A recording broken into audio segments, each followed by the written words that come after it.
पाहताय महाराष्ट्रातील सर्वात जलद news network Maharashtra police news 24। सोलापुरात निवडणूक आयोगाच्या विशेष सखोल पुनरीक्षणार्थात SIR प्रक्रियेवरून राजकीय वातावरण तापलं आहे। खासदार प्रणिती शिंदे यांनी जिल्हाधिकाऱ्यांची भेट घेत ही प्रक्रिया पारदर्शक आणि निष्पक्षपणे राबवण्याची मागणी केली आहे। मतदारांची नाव अन्यायकारकरिता वगळली जाणार नाहीत ना, यावर काँग्रेसने प्रशासनाला थेट इशारा दिलाय।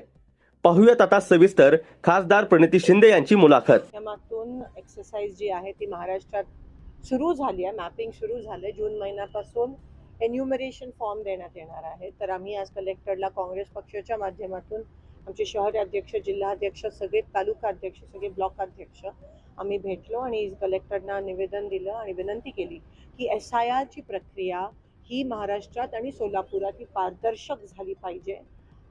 BLOs जे आहेत त्यांनी कोणत्याही दबावाखाली जो ऑफिसर नेमणार आहे, जो घरोघरी जाणार आहे, कोणत्याही सत्ताधारी पक्षाकडून कोणत्याही दबावाखाली न येता त्यांनी पारदर्शकपणे ही कामं हे SIR घरोघरी जाऊन केलं पाहिजे। त्यासोबत जी नावं केली जाणार आहेत मुद्दामून, त्याच्यावर आम्ही शंका व्यक्त केली। त्या नावाची पण यादी आम्हाला प्राप्त झाली पाहिजे। तुमच्या माध्यमातून मी सर्व मतदारांना विनंती करते की हे जे BLOs आहेत ते तुमच्या घरी एकदा नाही 3दा येणार आहेत। पण अशी पण शंका वाटते की जे विरोधी पक्षाचे मतदार आहेत त्यांच्या घरी जाणारच नाहीत। म्हणून मतदारांनी सतर्क राहावं। एन्युमरेशन फॉर्म हा सगळ्यांनी भरायला पाहिजे। जरी तुम्ही आधी मतदान केलं असाल तरीही EF एन्युमरेशन फॉर्म हा सगळ्यांनी भरणं गरजेचं आहे। त्या BLOला सहकार्य करा। जर BLOनी दबाव आणला किंवा तुमचं नाव वगळण्याचा प्रयत्न केला तर लगेच आम्हाला तुम्ही आमच्या संपर्कात येऊ शकता। पण सगळ्या मतदारांनी ह्या बाबतीत सतर्क राहणं, दक्षता घेणं महत्त्वाचं आहे। आणि BLOs आणि कलेक्टरना विनंती करते की कोणत्याही दबावाखाली न येता ही प्रक्रिया अतिशय पारदर्शकपणे झाली पाहिजे। आमच्या पण BLAना सोबत घेऊन प्रत्येक ठिकाणी जाणं गरजेचं आहे। घरी जाण्यासाठी नकार देतात अनेक वेळेस।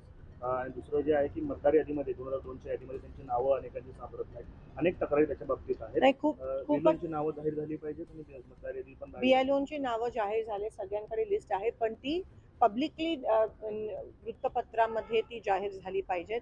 त्यासोबत मतदारांनी पण सतर्क राहणं की कारण का प्रचंड दबाव येणार आहे।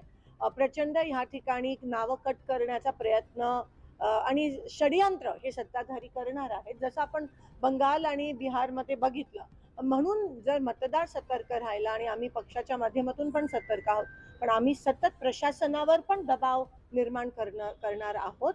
आम्ही प्रशासनाच्या सोबत आहोत। जर सत्ताधारींनी त्यांच्यावर दबाव आणला तर आम्ही तुमच्या सोबत आहोत की तुम्ही विसरू नये, असं एक आश्वासन कलेक्टरना ह्या ठिकाणी आम्ही देतो। कांद्याचे भाव जे आहेत ते कुठेतरी घसरतात, कांद्याचे भाव घसरतात, पेट्रोलचे भाव वाढतात, डिझेल आता पेट्रोल पंपवर बंद करण्यात आलं आहे असं मला आज बरेच शेतकऱ्यांचे फोन आले। काही ठिकाणी त्या ठिकाणी फक्त 500 रुपये 2000 रुपयाचं डिझेल भरण्याची परवानगी देत आहेत।